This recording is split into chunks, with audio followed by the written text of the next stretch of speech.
tardes. Hoy en este sábado, como siempre lo comentamos, los sábados dedicados a María, que la Iglesia siempre nos invita a dirigirnos a ella, tanto en la liturgia eucarística como en las oraciones, vamos a concluir hoy con los dogmas marianos.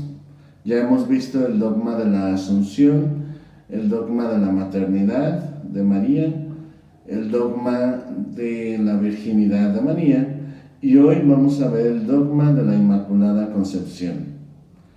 Esta definición dogmática, junto con la última que hemos visto,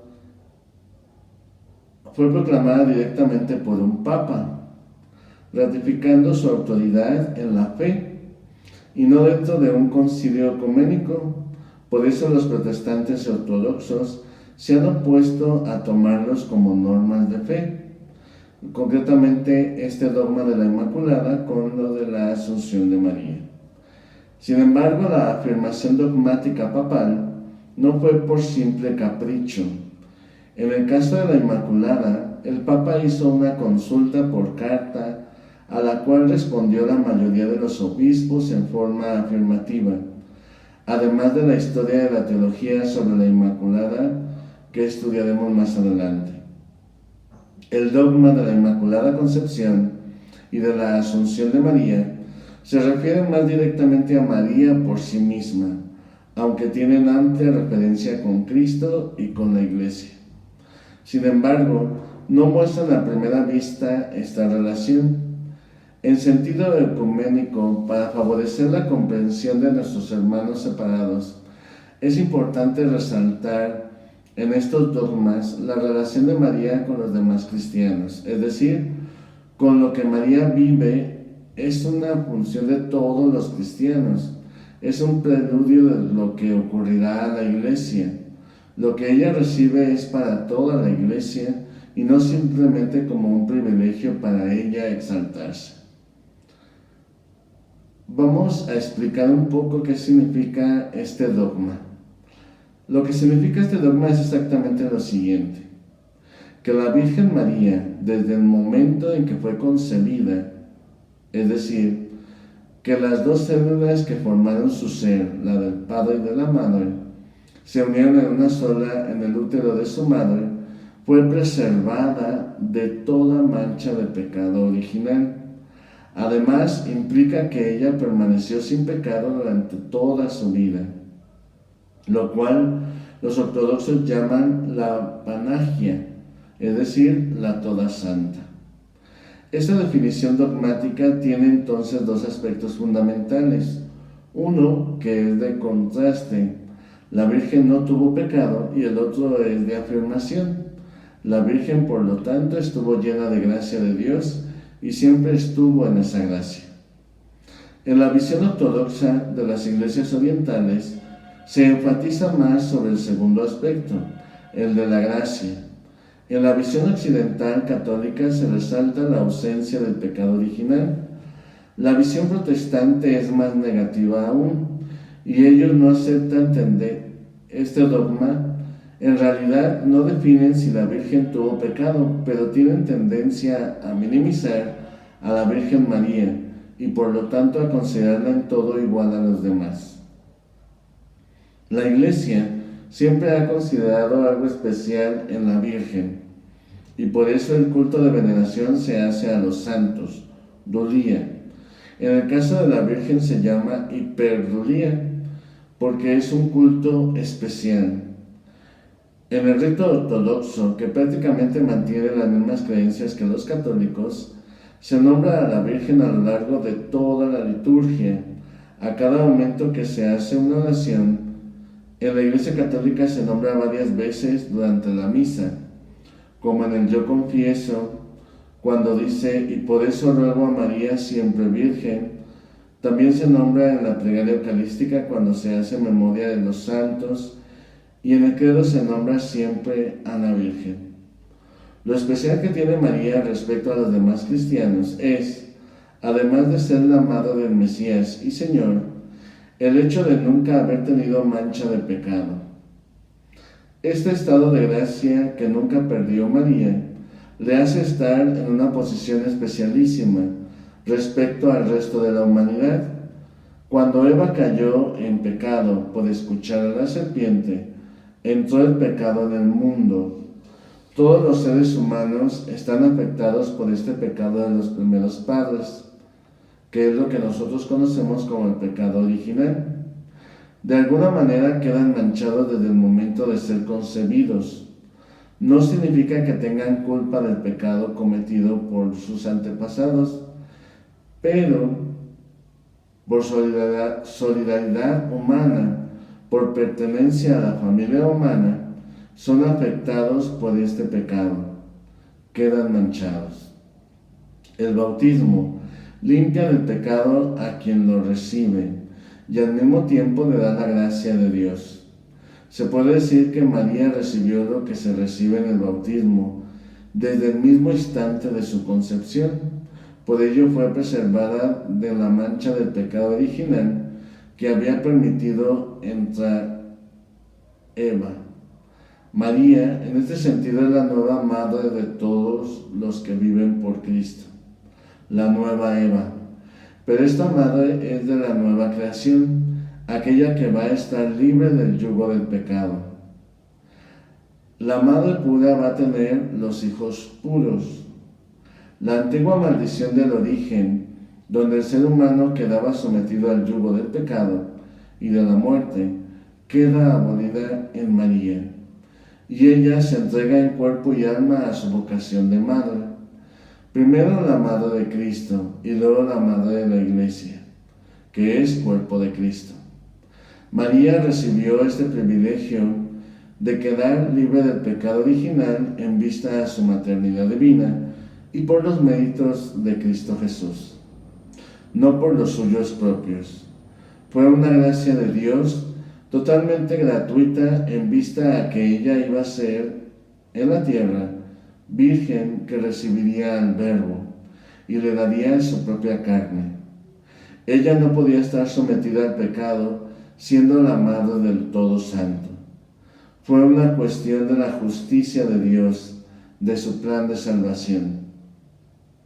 Él preparó el vientre que iba a recibir a su Hijo, el primer sagrario, puro, inmaculado y santo.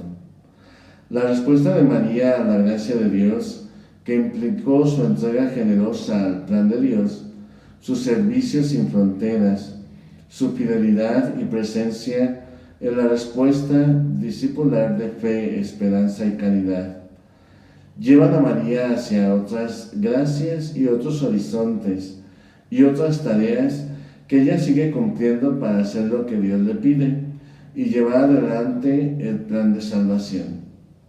Ella mantiene toda su vida en torno a la fe y a la amorosa entrega al servicio de Dios, al servicio de Cristo, al servicio de la Iglesia, y nunca comete pecado. Ella es toda santa, inmaculada desde su origen, y sigue manteniéndose plenamente en la gracia de Dios para siempre. Por eso María recibe luego privilegios o gracias o premios de parte de Dios y de parte de la humanidad. La primera consecuencia de su vida y de su obra es que ella es asumida al cielo para vivir en el reino del Padre por toda la eternidad. Lo que estuvo unido en la tierra está unido en el cielo. La Iglesia, en un momento dado, la declara reina de la creación y la humanidad entera le rinde homenaje. De muchas maneras a lo largo de la historia, considerándola como su madre espiritual. Aspectos bíblicos acerca de este dogma. En realidad, podemos decir que este dogma está afirmado en la Biblia directamente. Sin embargo, hay varios indicios que apuntan a él. Cuando el ángel llama a María Kerijatomene, a lo que ha sido la favorecida, la que ha recibido la gracia, Haris, la llena de gracia por parte de Dios, y sigue, bendita entre las mujeres, Elogumene en Tejinaimen, el evangelista Lucas está indicando un aspecto de suma importancia y que representó ya una reflexión teológica de los primeros cristianos. María recibió gracias especialísimas que le hicieron tener una posición particular entre todas las mujeres de la tierra. El evangelista Juan llama a Cristo lleno de gracia y de verdad. Juan 1:14. La caridad que pertenece a Cristo por naturaleza es dada a María por gracia. La altamente favorecida por Dios lo ha sido desde antes que el ángel anunciara a María.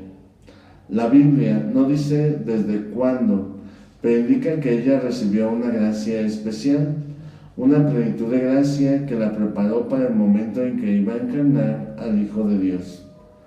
Cuando María responde en Lucas al ángel, ¿cómo será esto? Pues no conozco varón, Lucas 1:34, está indicando una actitud especial de pureza de María. Ella no estaba pensando en tener varón o sometida a los deseos de la carne. Ella se pregunta y le pregunta al ángel, ¿cómo va a suceder esto de tener un hijo si ella no anda en esas cosas? La respuesta del ángel: el Espíritu Santo vendrá sobre ti y el poder del Altísimo te cubrirá con su sombra. Por eso el que ha de nacer de ti será santo y será llamado Hijo de Dios. Lucas 1:35. Indica que hay una pureza especial en María. Su vientre es puro y santo. El Espíritu de Dios va a descender sobre ella y la presencia del Señor, la recibida de manera previa, la mantuvo con una actitud de apertura a Dios y de no buscar las cosas de la carne. Se transforma ahora en una plenitud de gracia porque Dios se hace presente en María. Kyrios meta tou, el Señor está contigo, o el Señor está dentro de ti. Dios llena el ser de María con su Espíritu Santo y se llega a la plenitud de los tiempos, como dice San Pablo en la carta a los Gálatas.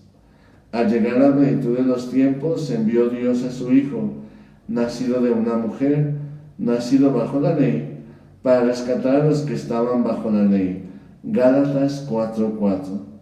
Esta plenitud de los tiempos indica una profunda reflexión teológica en Pablo, que apunta a la plenitud de la gracia. El tiempo está marcado dolorosamente por el pecado, desde que Adán y Eva le dieron cabida en el mundo. Pero hay un momento donde ese tiempo se llena de Dios y es el momento de la encarnación del Verbo. En ese momento, hay una plenitud de gracia en la historia humana. Y María forma parte de ese momento con su ser, con su alma, con su cuerpo, con su vida, con su voluntad. La participación de María en este misterio de Dios implica su participación en la gracia y por lo mismo su ausencia de pecado. El libro del Apocalipsis muestra un aspecto interesante en este sentido de la lucha contra el pecado. La mujer del capítulo 12, vestida de sol con la luna en los pies y rodeada de estrellas, representa por una parte a la Iglesia y por la otra a María. Porque la Iglesia en su misterio personalizante puede ser representada por María, que como persona encarna todas las virtudes e ideales hacia los que la Iglesia tiende por su propia naturaleza. La Iglesia que está entablada contra la lucha que está entablada contra el dragón que mantiene la Iglesia, quien es el mismo que tentó a Adán y Eva, implica la lucha de desterrar el pecado del propio ser por parte de los cristianos. La nueva creación que es la Iglesia es creación con la gracia recuperada y la mujer es atacada por el dragón. Sin embargo, es protegida por Dios, lo cual indica una gracia especial para esa mujer. Una gracia que comienza desde su origen, dado el compromiso y el tipo de lucha que ella lleva a cabo. Ella es la mujer que da a luz al hijo varón y que el dragón trata de devorar. Ella debe defenderlo, huir, protegerlo. El dragón también trata de devorarla a ella, pero no puede. Y luego, frustrado, busca de atacar a los otros hijos de la mujer, los que son los fieles de Cristo. María no cae en pecado, aunque el dragón trata de hacerla caer para recuperar su dominio sobre la raza humana. Sin embargo, la enemistad de la mujer con el dragón es definitiva. Así se cumple la profecía del libro del Génesis, cuando le dice Dios a la serpiente: enemistad pondré entre ti y la mujer, entre sus descendientes y el tuyo.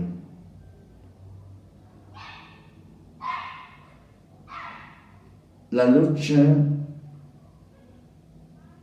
que entabla la mujer, que representa a la Iglesia, o también María, mantiene en ella una pureza no solamente con la gracia de Dios, sino también con su propia lucha, con su propia entrega voluntaria a Dios y a su plan de salvación. San Pablo, refiriéndose a la Jerusalén celestial, que también puede asignar a María en su maternidad espiritual, dice: de Jerusalén de arriba es libre, ella es nuestra madre. Gálatas 4:26.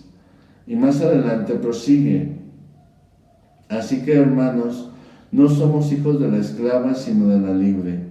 Para ser libres nos liberó Cristo. Manténganse pues firmes y no se dejen oprimir nuevamente bajo el yugo de la esclavitud del pecado. Gálatas 4:31 al 5:1. Con lo cual se manifiesta el sentido de la lucha contra el pecado.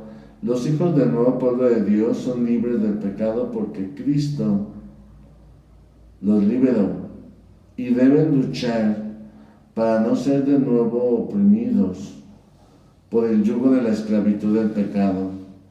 María, la altamente favorecida de Dios, la bendita entre las mujeres, la llena de gracia de Dios, también luchó y sigue ayudándonos en nuestra lucha contra el yugo, el mal. La llena de gracia representa a la Iglesia toda en su lucha espiritual y representa el ideal mismo de la Iglesia, de lo que quiere llegar a ser la Iglesia toda y cada miembro de ella. María está en el origen inmaculado de la Iglesia, en la gracia original de la Iglesia, y permanece por siempre como el signo de la plenitud de la gracia en la Iglesia. La historia de esta doctrina.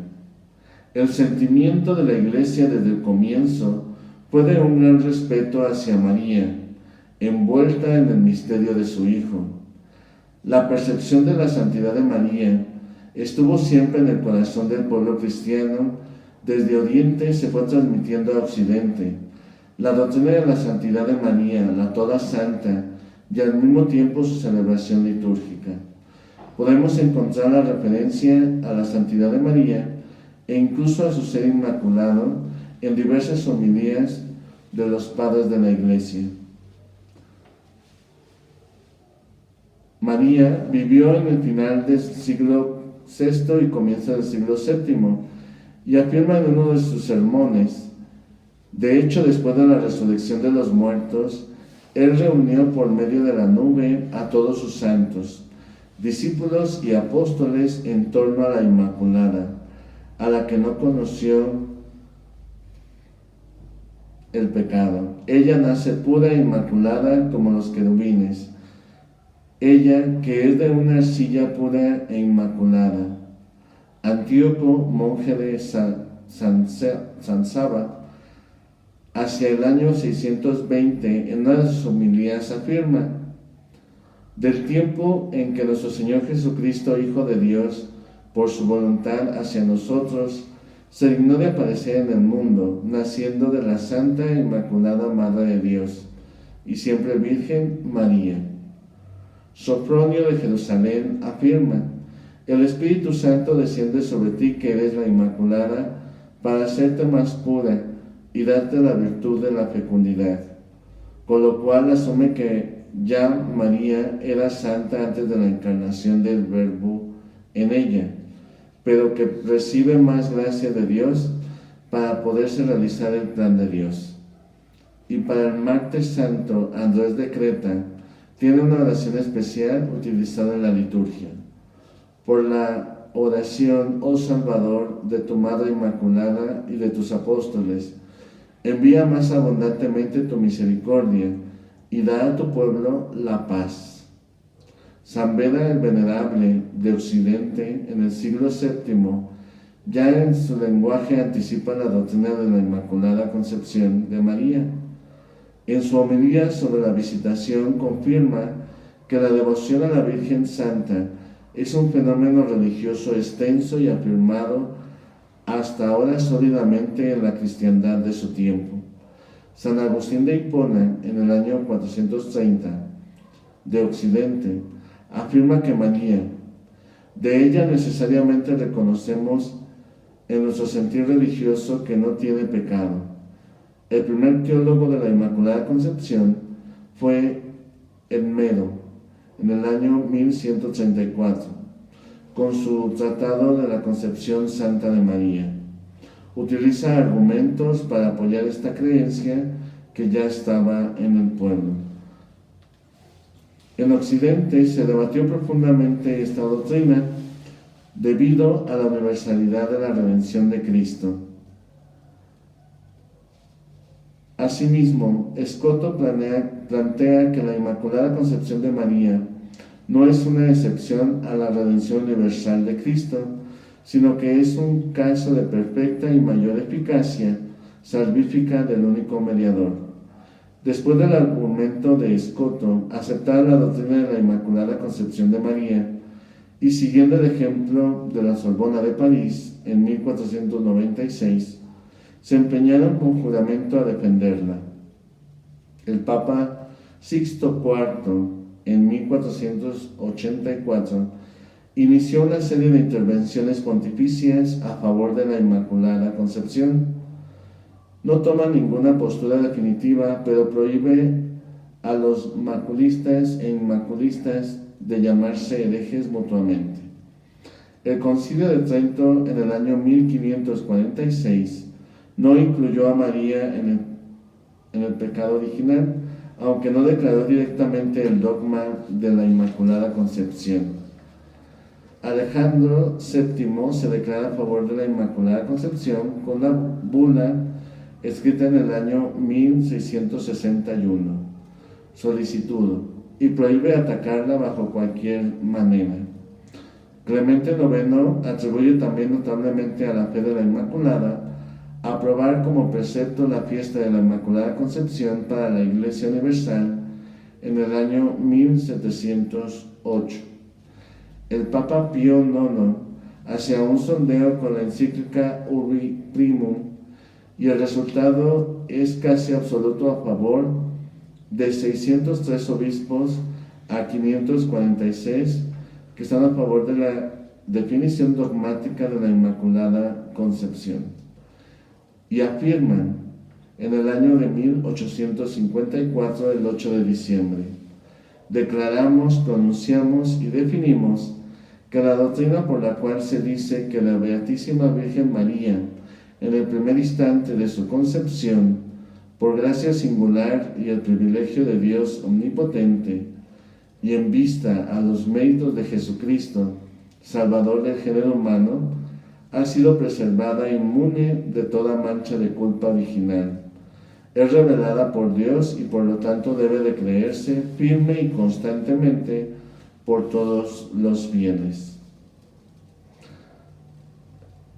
A pesar de haber sido un decreto papal para definir este dogma, sin embargo, se percibe que ha sido la Iglesia toda, a lo largo de los siglos y milenios, que ha ido madurando esta doctrina. La definición dogmática en este sentido atañe a toda la Iglesia y al Papa, y que en las apariciones de Lourdes, la misma Virgen María, cuando le pregunta su nombre, ella afirma lo siguiente: yo soy la Inmaculada Concepción, afirmando así esta doctrina que ya había sido aceptada y promulgada por la Iglesia.